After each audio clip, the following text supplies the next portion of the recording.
Catus, Maximus here. This is just a short video about a Bemis and Call. This is a B and C antique or classic wrench. This is very classic. This very well may be from the 1930s. This company, Bemis and Call, was actually bought by a larger classic tool company called Billings in the 1940s. But the neat thing about a Bemis and Call is they were actually founded way back in 1840. They were one of the very early tool manufacturers in the United States. You kind of know Bemis and Call because they had this kind of signature wood panels on the handles. Never really liked that. I've actually seen quite a few of these, and always the wood panels are destroyed. So this is one of the rare ones where the wood is still there. These and the Billings weren't my favorite. The Leadville wrenches from Leadville, Pennsylvania were my favorites, and I have one of those. I wasn't able to dig it up for this video, where they had threads on the shank.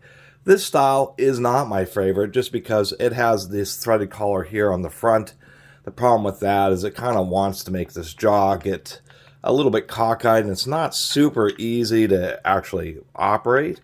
And of course the screw threads are really exposed, so if they get dinged up, then this whole wrench is essentially useless.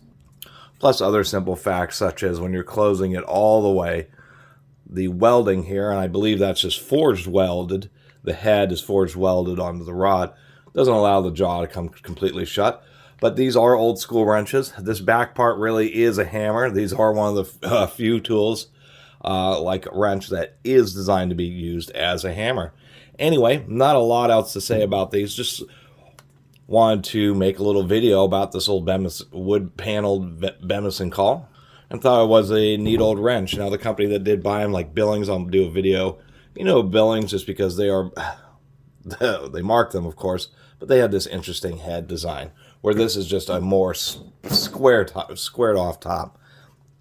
Neat old wrenches, not the hardest steel, and that's probably, you know, one of the biggest disadvantages is they do get notched up and dinged up.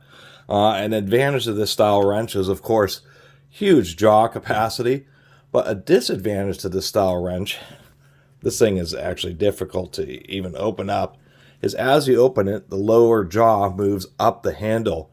So, and kind of a nonsensical way, when you work on large capacity fasteners, you end up losing your leverage because the jaw moves down the handle, effectively making the handle shorter. So the bigger the bolt you work on, actually, the less leverage you get.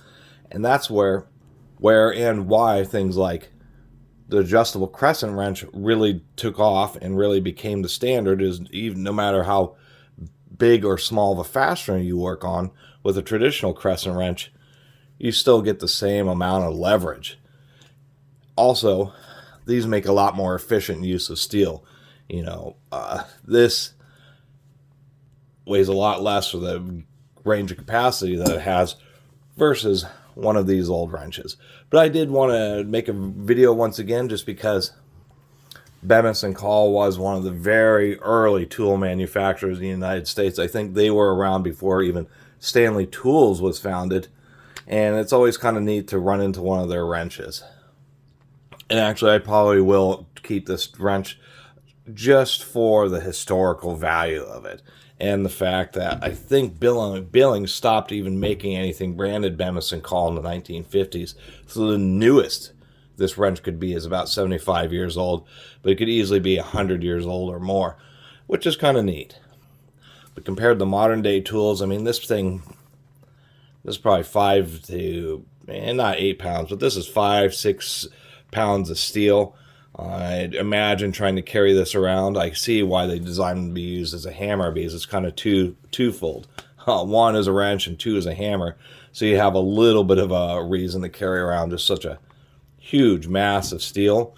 And once again, I think it was a bad call for Bemis and Call to use those wood paneling, because once again, I have seen these, but this wood just always gets just totally destroyed. Not to mention that this front screw mechanism just isn't as good as the Leadville wrenches were. Anyway, really appreciate everybody who's been watching and subscribing, and if you haven't subscribed, please do. Until next time, Catus Maximus out.